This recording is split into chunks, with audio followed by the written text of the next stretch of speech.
Hello and a warm welcome to the Barclays Women's Super League. The WSL season starts a week after originally scheduled as the nation came to terms with the passing of Queen Elizabeth II. All football was put on hold.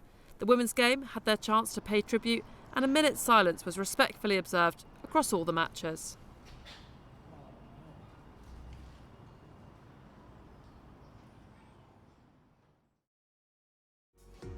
This weekend marked the start of a brand new season in the Women's Super League and maybe a brand new era after that unforgettable summer. No doubt this campaign represents a fantastic chance to seize the moment and get those turnstiles clicking, building on the summer's success. You are the reason we take to the field. You showed all your emotions. All your emotions. You broke the record. You broke all records. You watched us bring it home. Oh, what a hit! And what a start for Chelsea! And look at the finish. We need you to keep the ball rolling. We need you for the future of the game.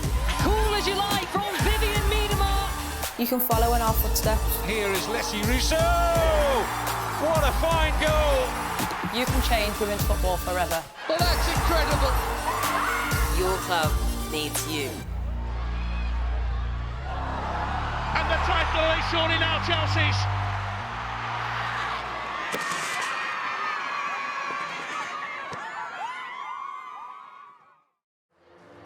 A belated start it may be, but it does mean we kick off with the defending champions Chelsea visiting the championship title winners Liverpool. Commentary comes from Pian Mullenstein. Matt Beard hands club debuts to two players in defence for Liverpool. Finland's Emma Koivisto, who signed from Brighton in the summer, and Gilly Flaherty faces her former club today. Niamh Fahey is also former Chelsea, played for the Blues between 2014 and 2017, whilst Kerry Holland makes her WSL debut. She played 27 times for Liverpool in their title-winning season last year.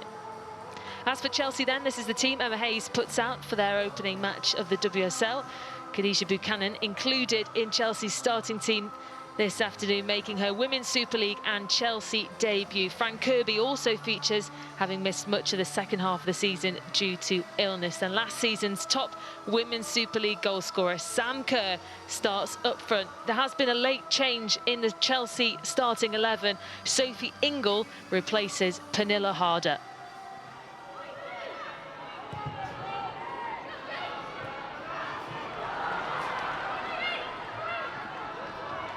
Picked up here by Wrighton on the left side. Kirby through to Charles, who lays it off to Wrighton, who gets a powerful cross in. It was punched away by Laws. And the referee has pointed to the spot that was a coming together. And within the opening minute, Chelsea have got themselves a penalty. Guru Wrighton, who was down, and it didn't take the referee long to make a decision. Well, Wrighton was there, and Flaherty just looked to be missing the ball, went into Guru Wrighton. So Fran Kirby. It's Kirby who scores. Well taken penalty. And Fran Kirby opens the scoring for the visitors. She's Chelsea's all-time leading goal scorer, now with 102 goals, and it's something now that Matt Beard has to think about. Kirby, lovely ball to pick out Kerr, but it won't count because the flag's up. Well, she's asking how tight it was. Let's have a look. It was a fabulous ball. It's really tight. Hard to tell from that angle, but what a ball that was.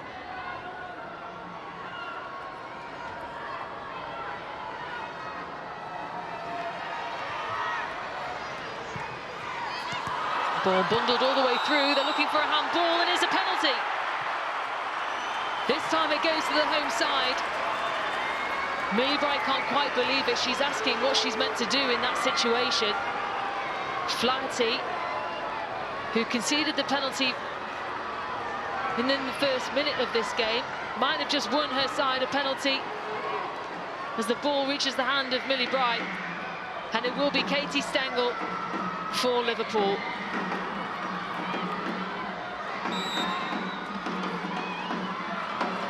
Stengel sets up, sends the keeper the wrong way, and Liverpool are level. And what a big moment that could turn out to be. Katie Stengel on her WSL debut scores from the spot.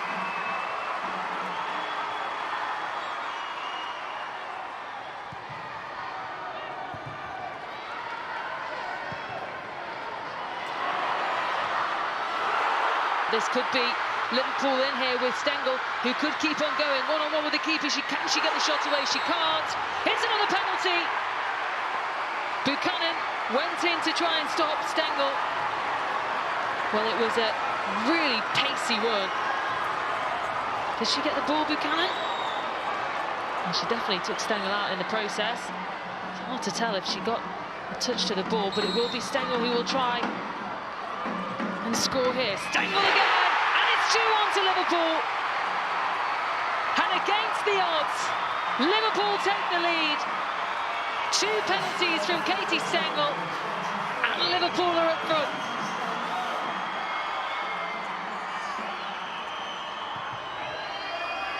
Well, the fans inside the stadium want the whistle to be blown. But England heads it up.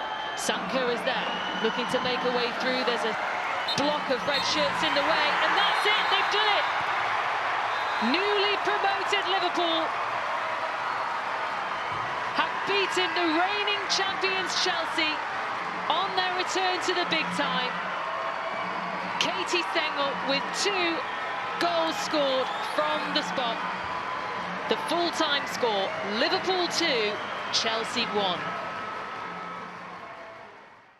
They play a 5-4-1 and they don't come out, so you've got to be patient to break that down. And at 1-0, I think for us it's making sure you set up to your transition to defend is good enough. But listen, they scored from a throw-in that was a penalty, and the second was a transition that was another penalty. It's not like in open play they've had multiple shots. They just have maximised the situations, and for us going forward, I don't think we could hit a barn door today. Both were penalties, both deserved, and just delighted that we've managed to get 3 points today, because Chelsea are a top team. And I don't think everyone expected that today. Now our attention turns to the Midlands. Carla Ward's Aston Villa hosting Manchester City. Gareth Taylor's side look to continue an unbeaten run of 8 opening day matches. It's been a very busy summer for the visitors, lots of changes. The big question is, how would they cope? Vicky Sparks and Farrah Williams were on hand to find out.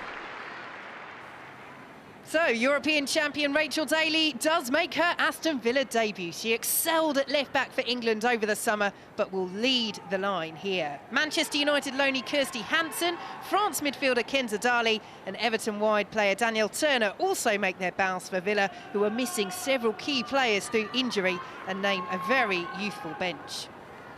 How do you solve a problem like Kira Walsh's departure?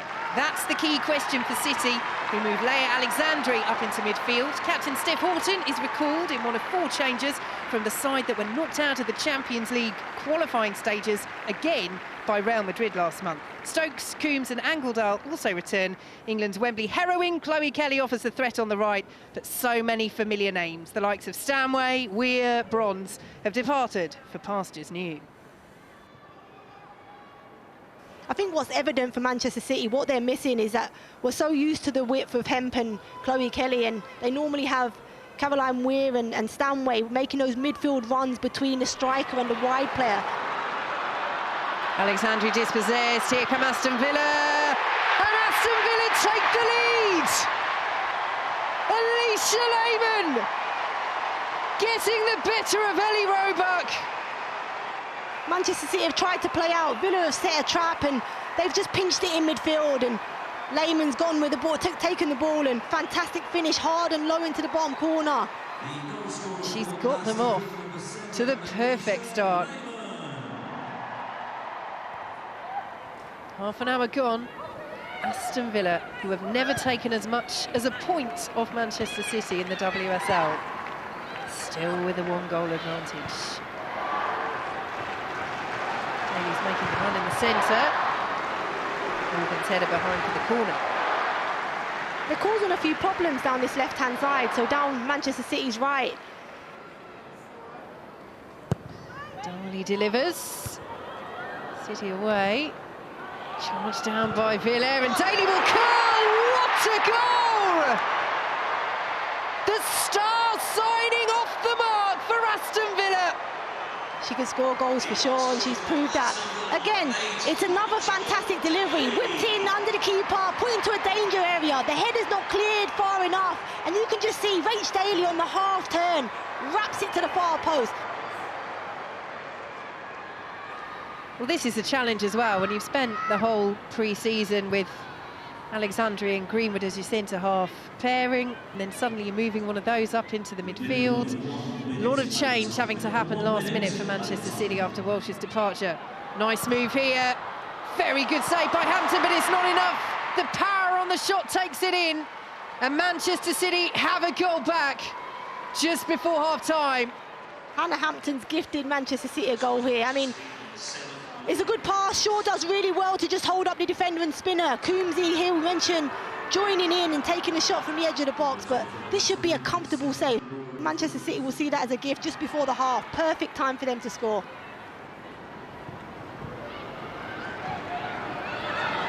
Now Daly, dispossessed by Alex Greenwood, and importantly so, and here come Manchester City with Chloe Kelly. Shaw waits in the centre, instead it's back to Morgan, deflection behind, corner.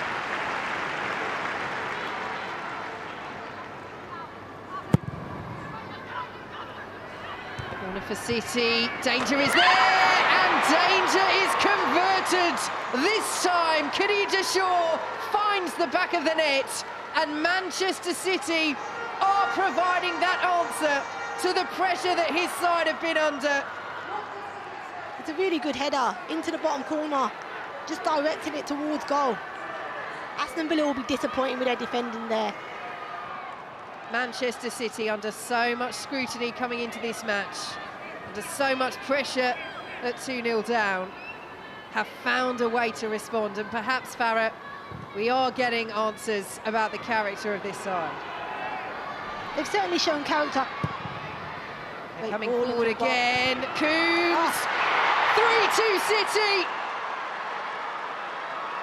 A fabulous finish, her second of the game, and no wonder there is a huge smile on the face of Gareth Taylor. And it's just a delivery early into the box from Chloe Kelly, and Coombs, who we spoke about in the first half, not getting herself advanced as many times, has got herself in the box and has scored a goal. She's found herself free on the edge of the box, cushions it down and tucks it away.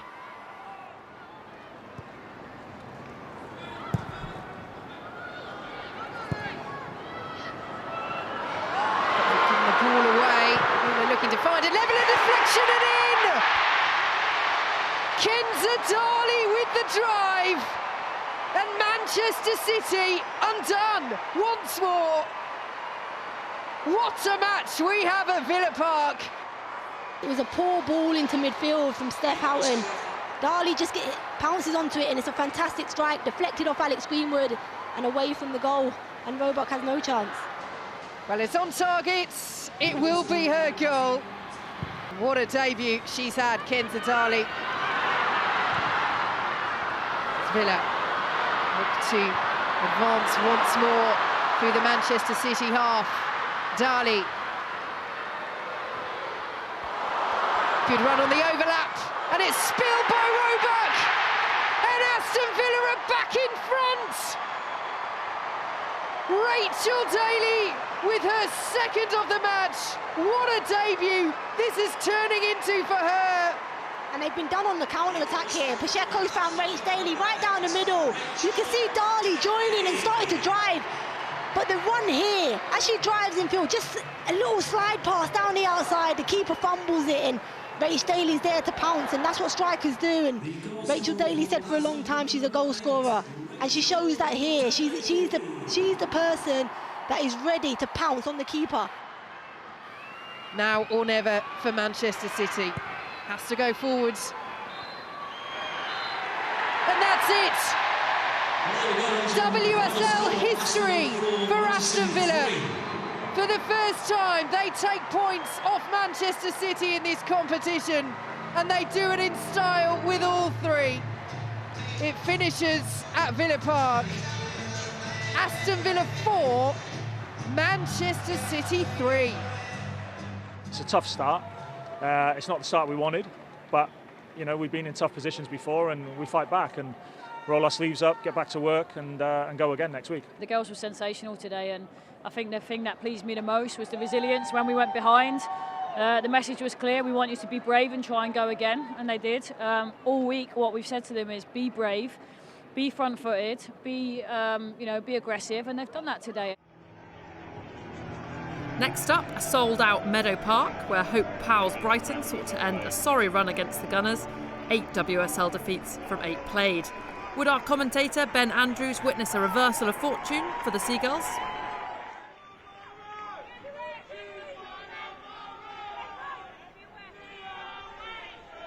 England skipper taking a little while to get over to the ball. Familiar back there with Wienreuter and Raphael and McCabe. Switched about last season a bit with Maritz and indeed Catley back there. That's a great long ball, suddenly in behind. And there could be big trouble here for Emma Kullberg. Just a few minutes into the new campaign, big decision to make. You can hear what the Arsenal fans think, and it is a red. Clear goal-scoring opportunity for Blackstenius, I think so. Heels clipped, she's about to pull the trigger. Lisa Ben says red.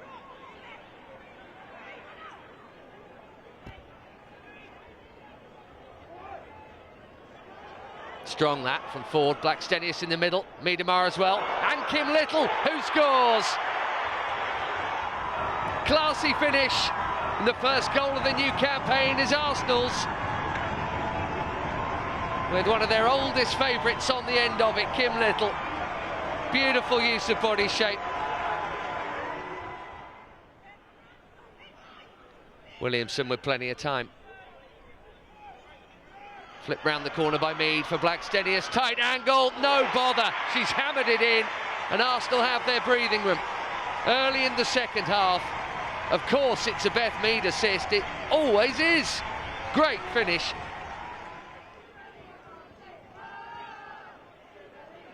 Little stealing in and getting it back. Now, Miedemar. Oh, that's clever. Brilliant goal. Mead wraps it up for sure, even with half an hour to play. That oh so productive line between Miedemar and Mead.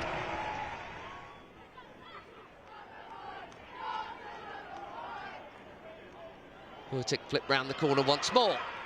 Beaten out to Mead. Oh, lovely touch. There's the glass. Beth Mead's got 2. Arsenal have got 4. So neatly done. The rest of the weekend's action to come shortly, starting at Leigh Sports Village as Manchester United welcomed Reading. Before we catch up with events on the field, we sat down with captain Katie Zellum and new signing Rachel Williams as they discussed their targets for the new season.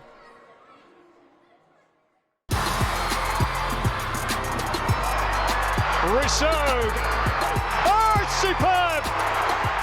I think it's important for us to set targets. We've had a couple of 4th place finishes over the past few years, so we want to really take every game in our stride and look to win as many games as possible. Our league year after year, it gets very exciting from like the start, the middle to the end, so hopefully Champions League spot, push for the league, anything's possible really. The 3 words I'd use to describe the team is energetic, together and fiery. I would describe Mark with the exact same 3 words I just used actually. I think very much of how Mark is as a person is how we play our games, and fun, energetic style of play, and I think it really suits the characters and players we've got. With Mark, it's just the details. He'll pick up the bits and bobs we need to improve on where we've gone wrong. His passion when he's talking. If we need telling at times, he'll tell us, but then he'll also encourage us. He just wants to see that we're improving and that we're learning.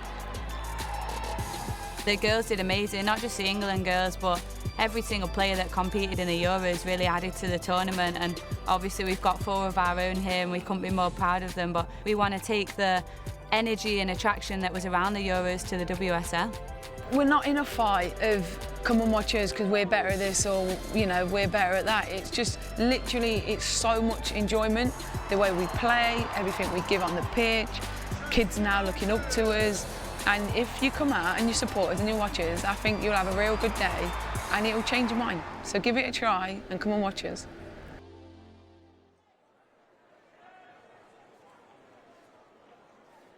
And plenty did in front of a record crowd of 5,315 at Leigh Sports Village.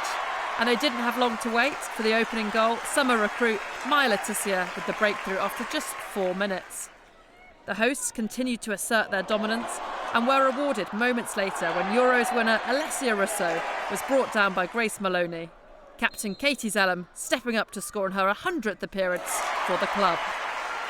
United's threat from set pieces was clear and another corner led to another goal, Letizia claiming her second inside 25 minutes. Before the break, it was 4, Russo rising highest to head home after a brilliant run and cross from Onabacha, capping off a rampant first-half display from Mark Skinner's side.